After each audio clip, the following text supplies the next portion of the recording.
Ogogo wá kí àwọn ẹbí pépà tún lè gbé ó ṣàrí ní bí kiss me ó yẹ máa pọ̀ ẹjọ́ dáadáa.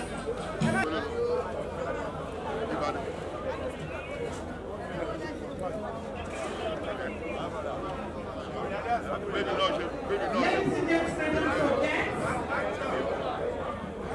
we have here supporting his own, the Malegu himself,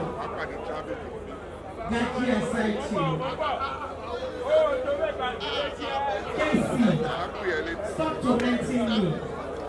Stop harassing me.